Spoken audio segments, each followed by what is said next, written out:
So, the lecture on Gabriel is how to recapture the spirit of joy. How do angels help us do this? One thing about joy, and that is we need to prime the pump. We need to prime the pump of the well until we finally get the water of joy. We have to put ourselves into joy if we want to receive and hold the joy of angels. Gabriel says if you want to maintain the spirit of joy, you have to learn how to hold on to the light. Holding on to the light, because your light is your joy, and your joy is your light. He says to determine to hold the light, to have the light, to be the light, to know the light, and to be a servant of the light, even while you are becoming the master of that light. This is the calling of the hour. Jesus said to his disciples, that my joy might be in you and that your joy might be full.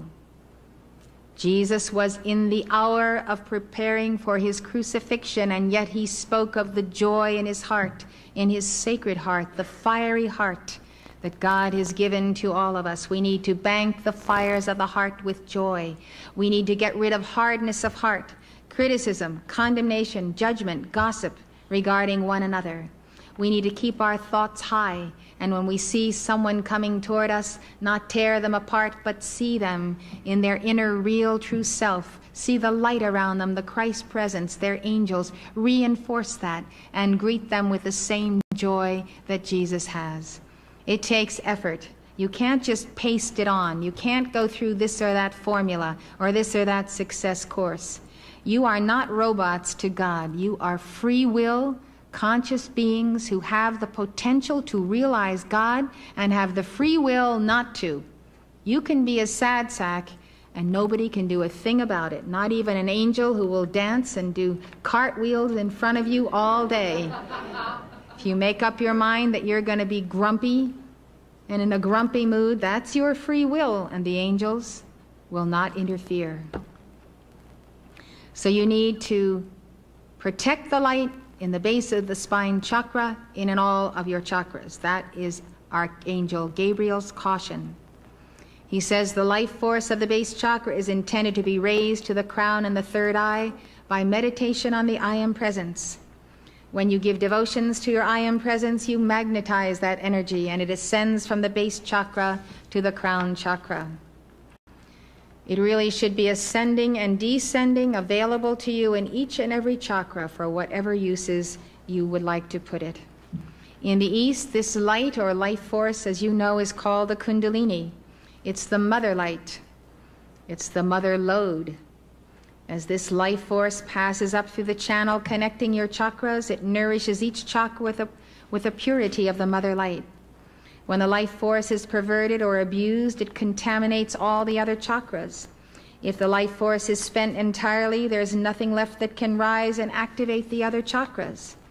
When you raise the pure light of the base chakra to the crown and hold that light in your chakras, you can be highly creative in your job, in your home, everywhere you go. You're full of ideas because that light is pulsating.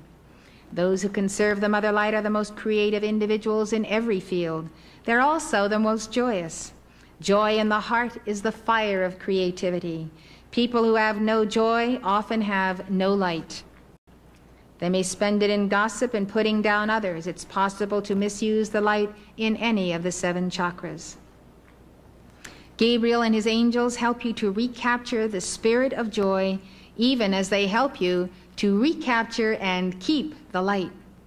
Gabriel says that the spirit of joy comes to you when the light is flowing in your chakras.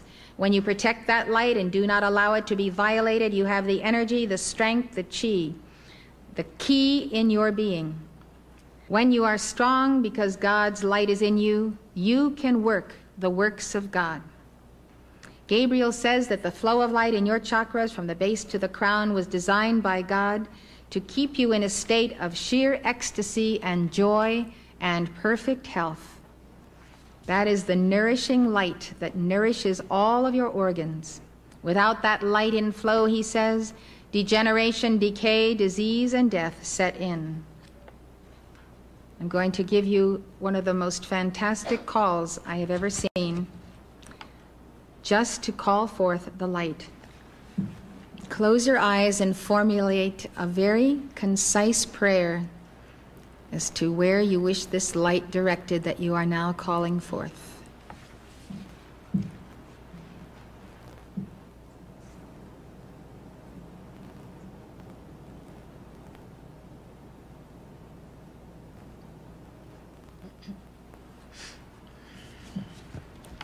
Now, whatever you have said in worded prayer, visualize with your mind's eye. Take just enough attention to say the words, but keep that thought form in front of you where you are directing this light. Together. I am light within, without. Expand, expand, and forever expand. Field of consciousness within, without. Absorb God's light and then command. Light of God to forever expand. Fill the world, the land, the air, the sea and sky and everywhere with awareness, for I am there. Sharing God in joyous prayer. Beyond the earth in outer space, expand the power of cosmic grace.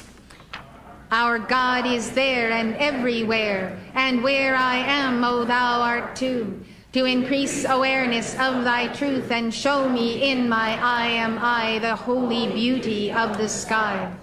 I see thy light of diamond hue, sparkling, shining through and through the pores of self in body large, the macrocosmic universe. I am with thee, O God, I see the light expand this path to thee. The power flows, my being glows, and Christ within without me shows. I am the way to peace and power. Thy spirit makes me one this hour. O God, demand and now command thy presence in our holy band of devotees of heaven's grace. Show me, command me to take my place. In freedom's band I'll ever stand. By victory's power I wake this hour to feel that flow of power. Blaze right through me, light of God, spiral nebulized sons of light. Blaze right through me, truth of God, fill my mind with great delight. I am thy grace, manifest here, thy perfect love is shining clear. Command thy selfhood to be mine, expand, expand in heaven's name. Command my soul to be thy flame, expand, expand, O love divine. Some of the early Christians, known as Gnostics, had a unique belief about angels. The Gnostics were members of early Christian sects who believed that they possessed the secret or mystical teachings of Jesus. A Gnostic was a person who believed that this special knowledge was the way to salvation. Some Gnostic writings teach that the spiritual counterpart of the Gnostic is an angel. This angel is your guardian angel, as I have said. And I have called that guardian angel your Holy Christ self. The goal of the Gnostic is to become the bride of his angel. The Gnostic teacher, Heraclian, calls this angelic counterpart the husband of the Gnostic. Scholar Elaine Pagels says that in Gnostic writings, the elect are enjoined to prepare to receive the divine bridegroom. Now, this is a teaching that has come down through the mystical path of Christianity. It is the bonding of the soul to that Christ presence, and the term that is used is the alchemical marriage. Your soul is actually not immortal until she goes through this alchemical marriage of the bonding to your Christ self. So again, you see the Christ self is above you in the chart, and through love and good works and great prayers, you are able to come closer and closer to Christ until the promise is fulfilled. Jesus said, "He that will obey my Father and obey me, we will take up our abode in their temple." So the Christ presence comes to live in our temple, and ultimately, as I said before in the ritual of the Ascension, you are one with the I Am presence. The Gnostics assigned to the soul who abides in the human body the feminine gender. They referred to her as she, and they assigned to the angel, the Holy Christ self, the masculine gender. So we understand that this is a very sacred process, and when you are on the path of union with God, this is your daily goal, that your soul might become bonded to Jesus Christ, to your own holy Christ self, and that you might walk the earth in the likeness of the Christ. If you use the book by Thomas à Kempis on the imitation of Christ and read a couple of pages each night, it keeps you in the way of doing what Jesus would do and learning what is the real profile of the Christ. So, as I have said, Archangel Gabriel and Hope serve on the white ray, which is the center sphere of your causal body and the base of the spine chakra. It represents the purity of God, the perfection, the discipline, the joy. Hope is the great Archaea who serves with Gabriel, endowing us with hope, displacing despair. The chakra has 4 petals. The name of the chakra is the Muladhara chakra. Their day is Friday. They work through the first band. The angels have retreats in the earth, as do Elohim and other beings of light. And so Gabriel and Hope's retreat is between Sacramento and Mount Shasta, California. That is in the heaven world on the etheric plane. But it is a location, and it is a place you can visit while you are asleep. Your soul can take a visit to the inner temples of light in the heaven world that are directed by the angels. Gabriel and Hope also serve at the Temple of the Resurrection over the Holy Land and at the Ascension Temple at Luxor, Egypt. Again, this is a spiritual temple on the inner planes. Just before you retire at night, you can call to Archangel Michael and his legions of angels, who are the ultimate protectors, to escort you to realms of light to attend classes at the universities of the Spirit that are on the levels of the heaven world. Although you may not remember what you have studied in one of the Archangel's retreats, your soul does know. Our souls learn lessons every day that our minds are not aware of. We have a great inner knowing in our souls. So little by little, when you make it a point every night to pray to Archangel Michael to take you to these retreats where you should be studying, that information trickles down to your outer awareness. Sometimes you say, I have an idea, and it is really a memory of something you've picked up in those inner schools of learning. The word Gabriel itself means God is my strength, or man or hero of God. His symbol is the lily. In the Old Testament, Archangel Gabriel is the messenger sent by God to interpret Daniel's visions and to give him understanding and wisdom.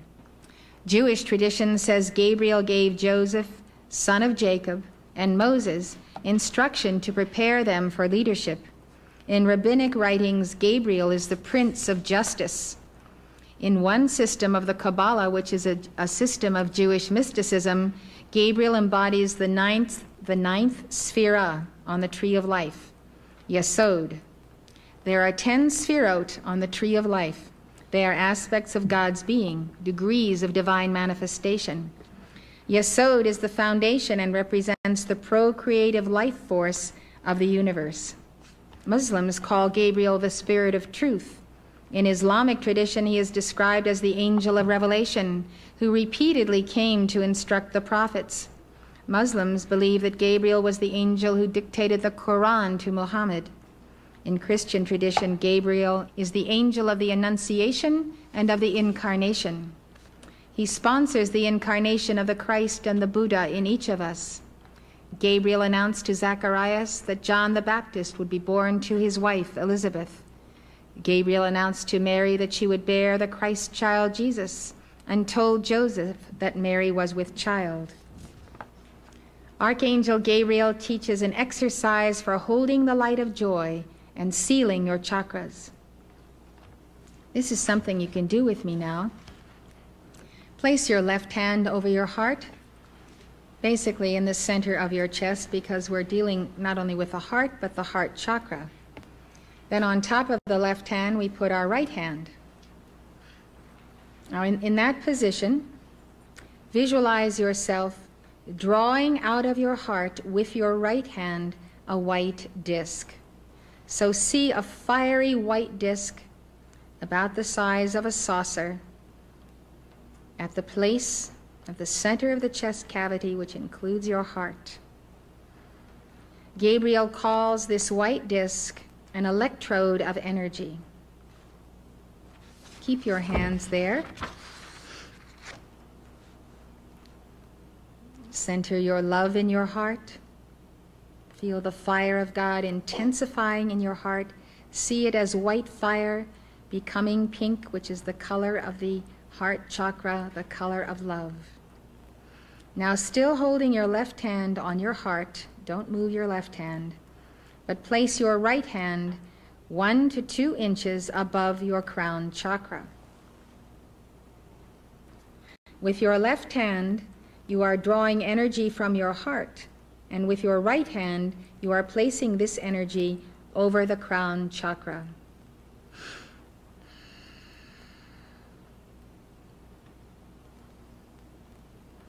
Now the energy that is feeding your heart is coming down that crystal clear channel of light, the crystal cord that comes from your I Am presence. So that enters through the crown chakra, comes to the heart. Then you are taking that energy from the heart. You don't move your left hand, but you feel your left hand drawing the energy from your heart. And your right hand is placing it over the crown chakra. Now close your eyes and visualize this white disc over the crown. It is a disc of light charging your crown chakra.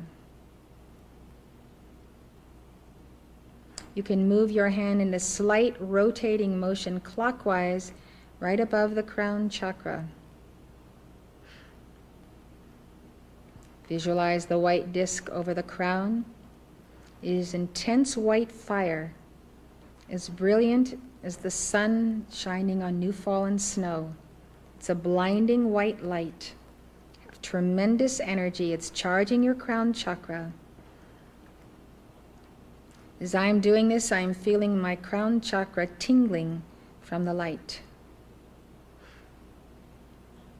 Now you are transmitting white fire to your crown chakra. The palms of both of your hands are what are called secondary chakras. So you can transfer the fire of God through your palms. Continue to move your hand in a slight rotating motion clockwise to activate the flow of light. And when you feel that you have made that contact and it is intense enough, you leave your left hand over your heart and move your right hand to about 1 inch in front of your third eye and do the same thing. Visualize this spinning, turning white fire saucer over the third eye. You rotate your hand clockwise and feel the energy activating your third eye.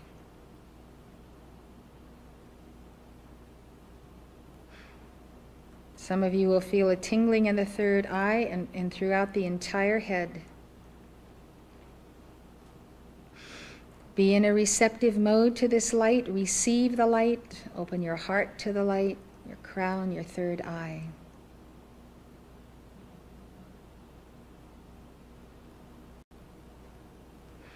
If you're able to feel the tingling in the third eye, then when it has reached its peak, you are ready to take your right hand and put it in front of the throat chakra and do the same thing. Visualize this saucer of light, dazzling white light, now at the base of the neck, activating the thyroid, the thymus. See it turning. Feel the fire activating the power center.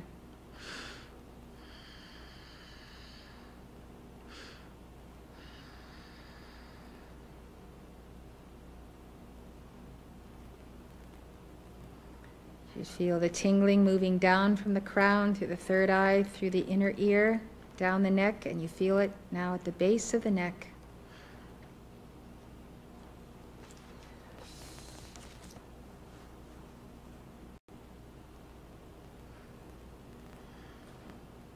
When you have accomplished this, move your hand to within an inch over your heart, retaining the left hand in place. Left hand is drawing that energy, distributing it to the right. Rotate the right hand over the heart. You can take deep breaths. Feel yourself charging your heart, your physical heart, your heart chakra, the 12 petals, the pink chakra.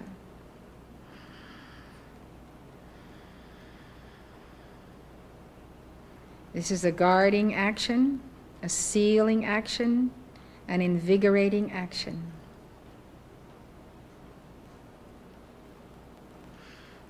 When you have completed the heart, go to the point of the navel.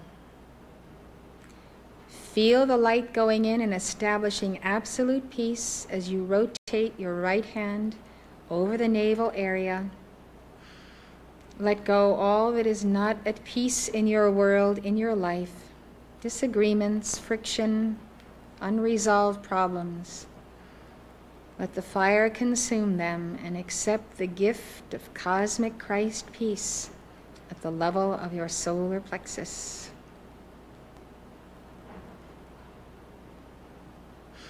Jesus' mantra for the solar plexus is, peace, be still, and know that I am God. Peace, be still, and know that I am God. Peace, be still, and know that I am God. Now you go to the seat of the soul chakra, midway between the navel and the base of the spine. The soul is very tender, very fragile. The soul, it equates with your inner child, and yet is all-wise and all-knowing. Seal now your soul in the fire of the Christ. Visualize this dazzling white saucer over the seat of the soul chakra.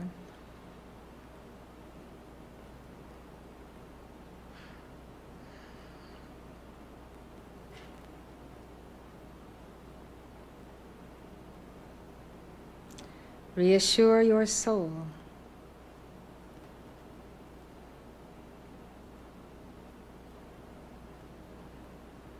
O soul of mine, be at peace.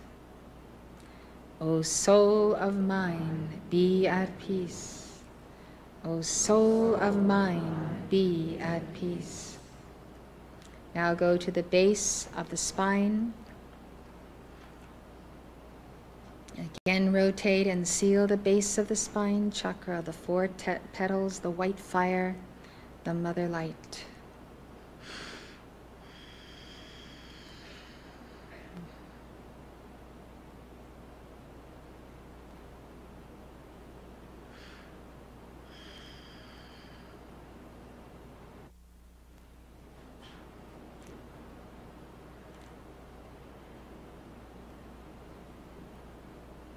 Now take your hand and raise it slowly up the line of your chakras as shown on the chart, keeping your left hand over the heart. You can stop at each of your chakras, back to the crown.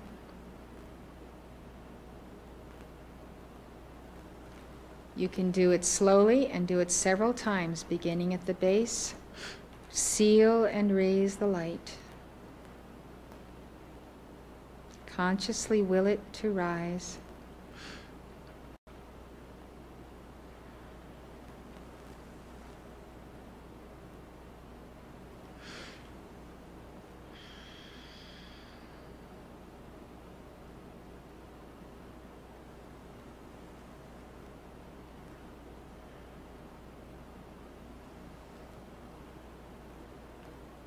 Place your right hand back to your heart. for the completion of the ritual. Then if you are so inclined, you can chant the Om.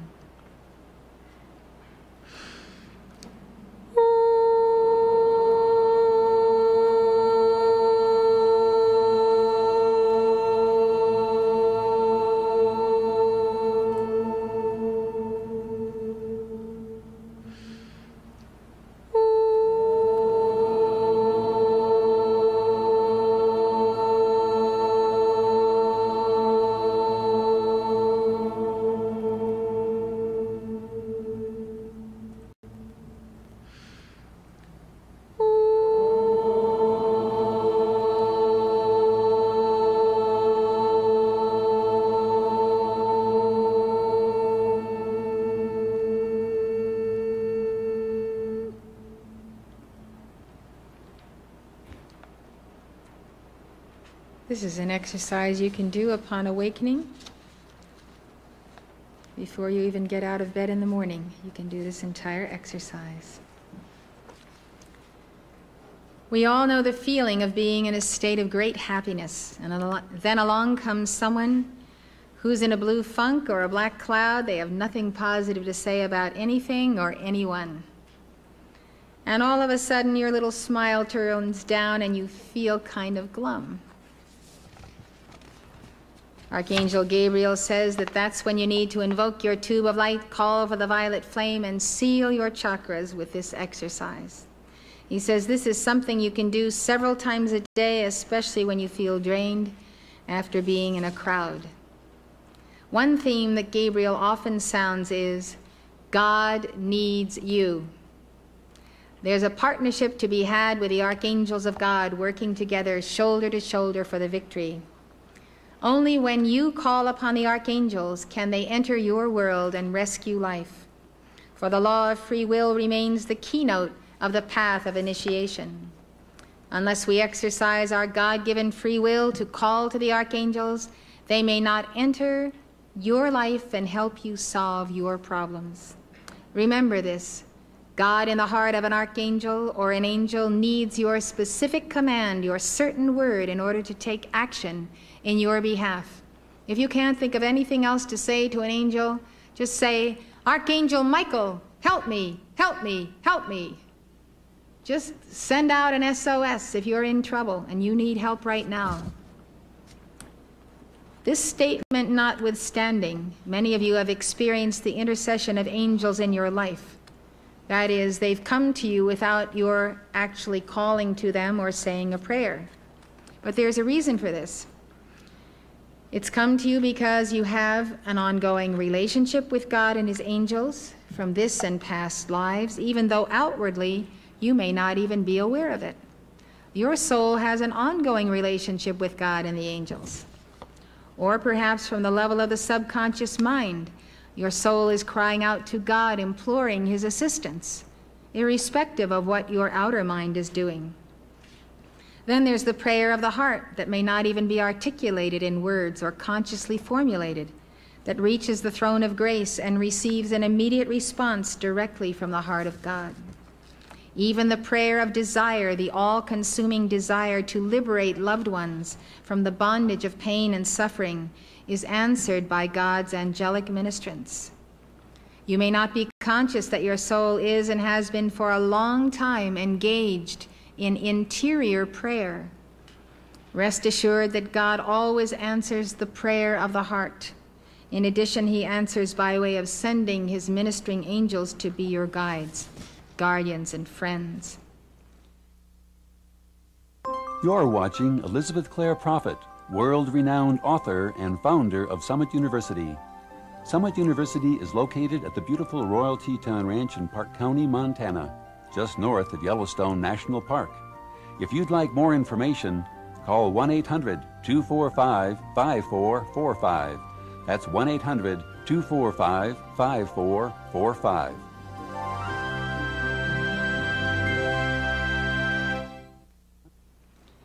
And so the law is that God gave us free will in the footstool kingdom. We went out from his flaming presence. We went out of the realms of perfection. We made karma. God said, I'm giving you free will in the entire material universe. Do what you will. You've rejected my angels, rejected my help. Now if you want help, you have to call upon us, because I have guaranteed to you and vouchsafed to you free will in everything you do. That's why people can commit murders, do child abuse, they can torment children, abuse them, they can feed them the wrong foods, give them tobacco, give them drugs. No angel comes along and stops the child from dying or falling into the furnace or the fire or whatever. That is because there was no one there to make the call, and within the people involved, there was no desire to have the intercession of angels. You see, if God interceded in everything we did, we would become angry at God. Just when we would get ready to do something, God or his angel would stop us. So we'd never have the experience of learning from our mistakes or from our good ideas. So we really do have total freedom. We do have total free will. But the angels are under absolute law of God. They must answer every call we make as long as it is in keeping with God's will. Gabriel says we are the armies assigned to the sons and daughters of God, and we enter the earth to do his will in answer to your call. When your commands are in keeping with that will and consecrated to it, there is unerring assistance. Sophie Burnham, in her book Angel Letters, published a letter from a woman who claims that the angels are very good at finding jobs for the unemployed. She says that when she was 12 years old, her father lost his job at the steelworks. He couldn't find work, and his part-time jobs were not enough to support the family. The woman says that on the way home from school one day, she walked into her church. I decided to go in and pray for help for my father, she writes. While walking up the center aisle, a very strange feeling came over me, somewhat like a drunken state when you forget all your problems.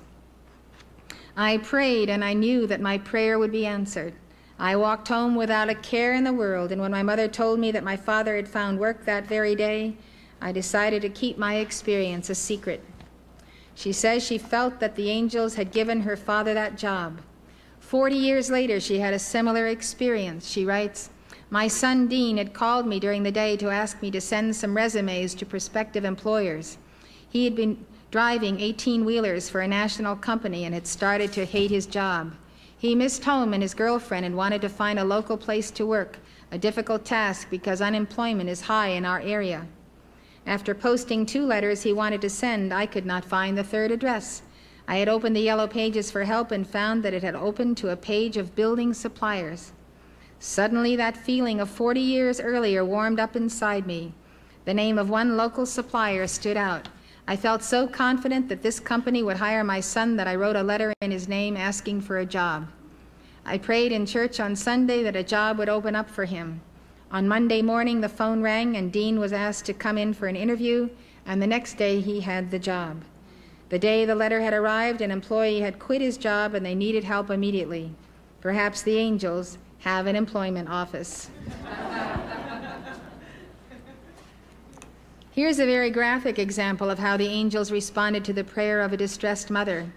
This story appeared in the December 1992 issue of Ladies' Home Journal. Shirley, a nurse, had just finished working in the night shift at the hospital. As she prepared to say her morning devotions, a strange feeling came over her. She absolutely knew that Janie, her 13-year-old daughter, was in danger. An icy cold swept over her and wrenching sobs shook her body.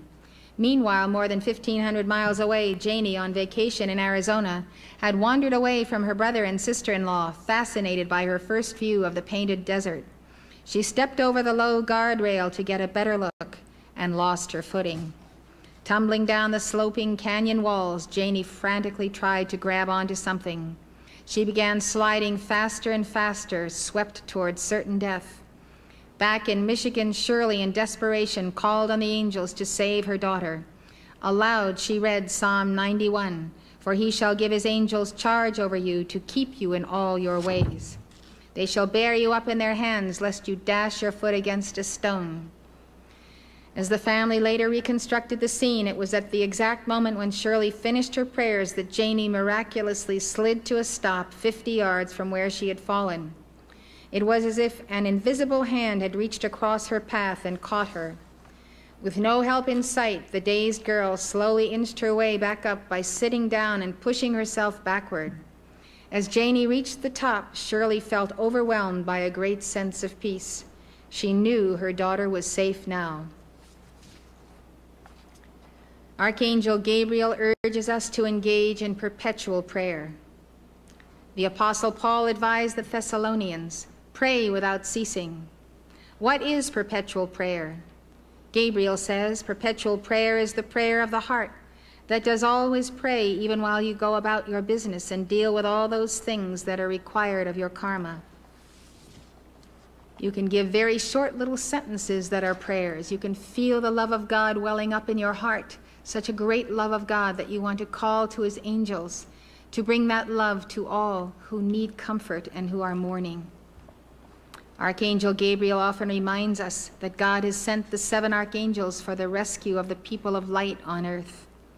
This was the theme of the dictations given by the 7 archangels at our New Year's 1981 conference, the Class of the Archangels.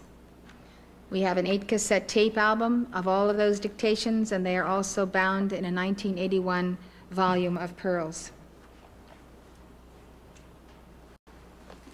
This is the Pearl volume of the printed word, and these are the dictations on tape that you can put on and listen to. And when you play these on audio or videotape, the presence of the angels is there, and it's as if it was happening for the first time. You receive a tremendous blessing. These are landmark messages. Gabriel warned in his dictation that there are forces on non-physical levels that move against you by subtle means. They make you vulnerable to addictions, to substances like nicotine, alcohol, and drugs. These substances block the flow of light in the chakras, leading to poor judgment, paranoia, and other emotional disorders. Gabriel said these forces can also work against you by penetrating your mind and heart with what he calls aggressive mental suggestion. These forces can project doubt and fear and make you think these are your own emotions when they are not your own emotions. This is why you have to know who you are and what you believe and what you think, and not let some other invisible force influence you. Gabriel says your greatest protection against these negative forces is to pray daily to the archangels and to keep your chakras and your 4 lower bodies pure. Your 4 lower bodies mesh. You have a physical body which you can see. Meshing into that body is the desire body, then the mental body, which is the cognitive mind, then the memory body, which contains all the records of your soul that you have had ever since you came forth from God eons ago. Gabriel says those who walk in the way of righteousness, those who respond to the I Am Presence, those who are open and pure in heart and not deceitful, are clear channels for the light to flow. And that light, as a mighty waterfall, daily cleanses and purifies the 4 lower bodies. He warns you cannot survive without the necessary ablutions of mind, heart, and body. You cannot survive without observing basic dietary laws. You cannot be alert and experience the full-orbed integration with your Christ self when you take in substances or drugs or impurities that temporarily or for long periods impede the fullness of the flow of light. Understand that whenever you are out of alignment with your Christ mind, much is at stake. There are many things that can block the flow of light at different levels of your being. In the physical body, dense food, chemicals, additives, all types of drugs. In the etheric or memory body, the past records that need to be consumed with a violet flame, because those past records you start revolving, especially when you get to a certain age, 60s, 70s, 80s, 90s, people are continually revolving the past instead of looking forward to a future of light and glory. And that is because we need the violet flame to cleanse the memory body. The mental body, spiritual and intellectual pride, disobedience, envy. In the desire body, inordinate desires clog the body. That body is intended to express our desiring for God and to be in His service. Archangel Gabriel will assist you in purifying yourself at all levels of your being, and you can do that by using the violet flame decrees at the end of your angel booklet. Gabriel promises that if you call to him in the name of your I Am Presence and Christ Self, he will give you the full momentum of his own attainment of purity to help purify your motives and desires. Gabriel teaches that when you are not centered in your Christ consciousness, the angels cannot use you to anchor their light to save the earth. You might wonder how God can use you to save the earth.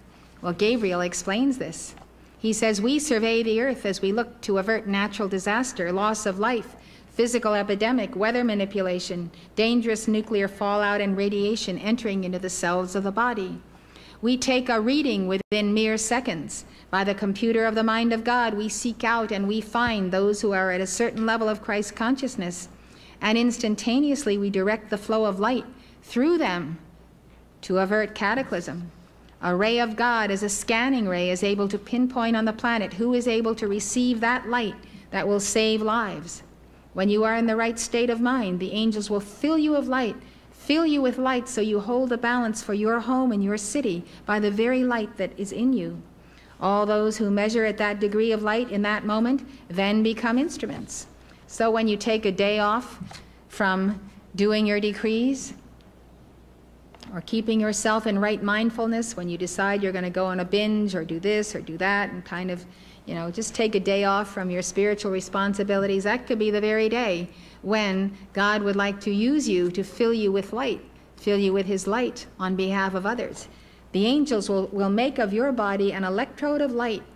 And when you feel that light come upon you, take out this little decree book, sing the songs or say the decrees, multiply the light, and know that God is not giving you light just for your own private use. He's giving you that light because people around you need it, and their chakras and their bodies are not able to hold the light. And all you have to do is be decreeing for a little while, and pretty soon, with Archangel Michael, you can hold the light and you can protect the light. When you see great cataclysm, understand that at that time there were not enough souls vibrating at the level of the Christ Self to avert mankind's returning karma as it precipitates in the earth. When you look on television and you see volcanoes erupting and all kinds of terrible calamities befalling people, and they're frightened and they're screaming and they're running, and you're sitting at home and you're protected in your living room, that's the time to call forth the light and direct it to those people who are having to run around to take care of their physical situation, and you are at a distance, but because we have television, you can get an exact mental photograph of that situation and direct all of your light and decrees to it and send millions of angels to help those people. That makes life worth living. It makes you feel useful, that this is a law that will act in your behalf. The angels are there. God has set them in place. You are the beloved sons and daughters of God, and you can do something about world problems. Isn't that a cause for joy?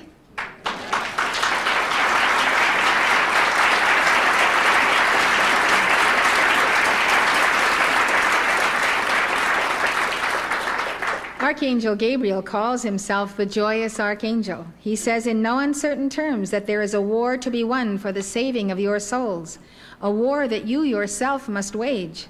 But he says this path can be one of perpetual joy. Gabriel teaches, it is mandatory that you roll up your sleeves and recognize that you are responsible for each errant footstep that you have ever taken in this and all previous lives. By directing the violet flame into the records of those errant footsteps, you can balance your karma. Gabriel says, unless you retrace your errant footsteps, another may step into the pitfalls of your former self and former path. This is an age when the true seekers of God must recognize a cosmic accountability for thoughts and feelings sown in the winds. Gabriel says the path you walk in reaping your karma is not a sorrowful way. It is not one of drudgery. He says the path is one of perpetual joy. Joy because you're looking on the right side of the situation. Each time you encounter a problem, a burden, a catastrophe, you invoke the light and keep on invoking it until the problem is solved. So if you look at the problem, you're going to be negative. If you look at the solution, and you know it's absolutely forthcoming because God keeps his promises. God always keeps his promises through his angels. If you don't trust anyone else in the universe, trust God and know his judgments are true and righteous, even though they may set us back. They come to teach us And we have to be willing to take responsibility for our mistakes. So the path is one of perpetual joy, because day, by the Holy Spirit's violet transmuting flame, you cast into the sacred fire the debris of your karma of the centuries. Gabriel says there is joy in this path as no other joy you have ever known. There is joy in conquering yourself. There is joy in defeating the enemy that lurks within the garments of yourself. Whether it be the enemy of greed or the enemy of overindulgence in food as gluttony, whether it be the enemy of selfishness or spiritual blindness, there is joy in conquering yourself. There is a self-fulfilling joy in becoming all that you are. If there is one thing you should remember about Archangel Gabriel, it is that he is your friend. In one dictation he said, "I am your friend. You know me well, and when you see me coming and you are in your light body in the etheric highways, you say, 'Hail, Gabriel, friend of old.'" And we greet one another as comrades, and we embrace. On another occasion, Gabriel promised, "I am Gabriel, comforter of life. I am here, and I shall not leave you, each one until you have fulfilled your reason for being." Think of that promise Gabriel has made to the soul of every person on earth. I will not leave you until you have fulfilled your reason for being. You are not alone. That is the message of Gabriel. I decided that people needed handy reminders of the angels and prayers to give to them. So I created these wallet-sized charts of angels. So here's Archangel Gabriel with a prayer on the back. Here is Charity, the Archaea of Chamuel. Here's Archangel Michael, another Archangel Michael. This is Raphael. This is Mary, the Virgin of the Globe, and another Mary, complement of Raphael. So they all have prayers. So you get into a traffic jam, you're stuck somewhere on the highway, you pull out your wallet, get out one of your cards, say your prayers, and call to the angels.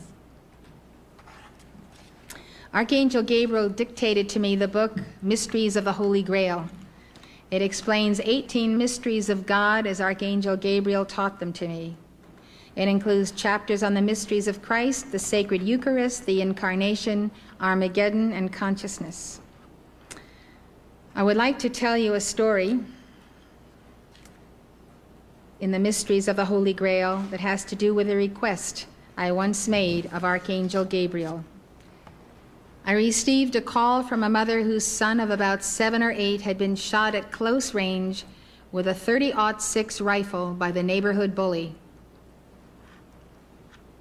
As soon as I received the phone call, I called to Archangel Gabriel.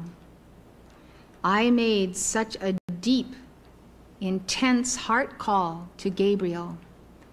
I will never forget, I saw him step out of the sun in answer to my call and descend to the side of this child. I was absolutely determined in my heart that he would come and that he would save this child's life. Not for one moment did I ever doubt it, because I know Archangel Gabriel and I know he keeps his promises. Over the years, I've developed a very close personal relationship to Archangel Gabriel simply by tugging on his garment all the time. You can do the same. I'm not a special person. The specialness of God is in you. You just have to prime the pump and use it. When you do this with any of the archangels, you will see how swiftly they will respond to your calls. I saw him descend, and he went to the bedside of that boy. The bullet had entered the child's right side, went through his liver and spleen, passed within 3/8 of an inch of his heart, shattered his elbow, and lodged in his wrist. Daily, I kept the vigil. I visualized this boy absolutely whole, absolutely perfect, in every one of the places where this bullet had passed. Every 24 hours, I stopped everything and concentrated on Gabriel and this boy and gave my fervent heart calls to God. This is because someone on earth, anyone, it could have been any one of you, had to give Gabriel the authority to act and intercede on earth. The law of free will. When you are keeping the vigil for someone who has a serious physical problem, you must tend the flame at least once in each 24 hours. Each and every day for months, I saw Archangel Gabriel minister to this child while he went through operations, hospitalizations, and convalescence. The doctor said the only reason he survived was his will to live. The child came to be known as the miracle child of Kootenai Hospital in Idaho. Then came the day I was in California at our church there. It was an Easter sunrise service that I conducted. And when this little child came through the line with his grandmother to receive Holy Communion, I looked at him with such joy in my heart, I could not hold back the tears. All I could say to him was, "Are you whole?" And he said, "Yes, Mother, I am whole." It was the thrill of my life.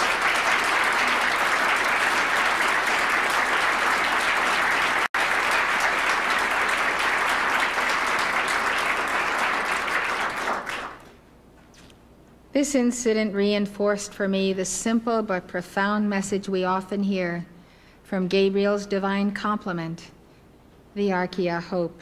The message is, never give up. Understand why the flame of hope, says Archeia Hope, is my charge and destiny.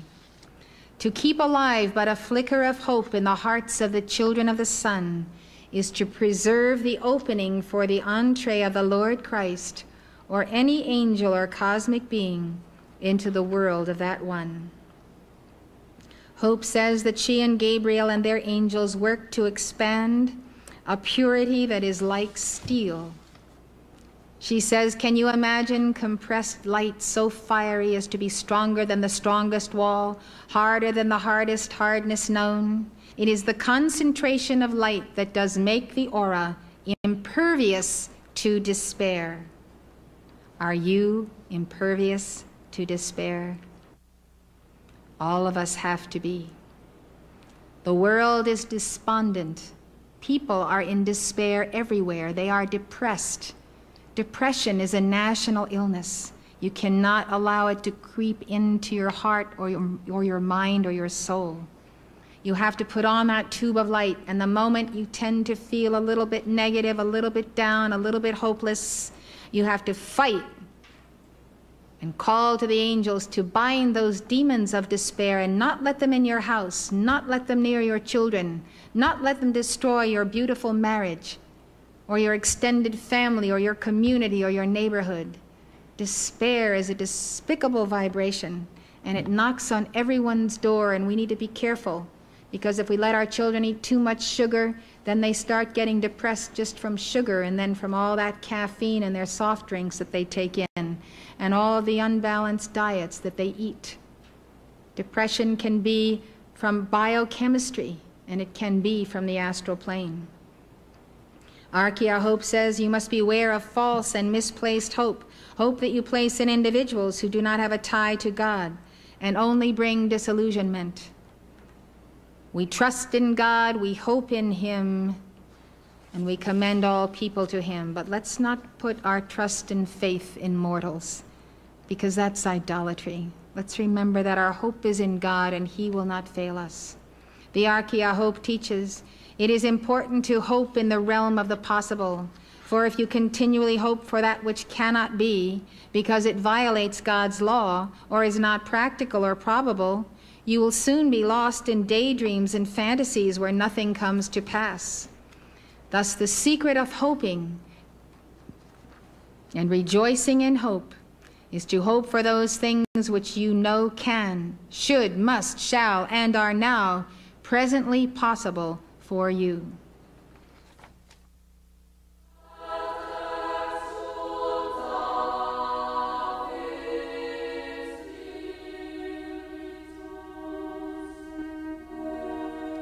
For more information on how angels can make a difference in your life, call toll-free 1-800-245-5445.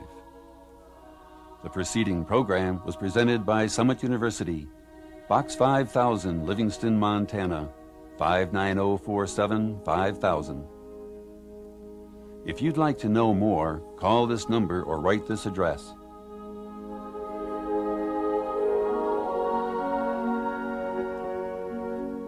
For a free book on the spiritual path, call 1-800-245-5445. That's 1-800-245-5445.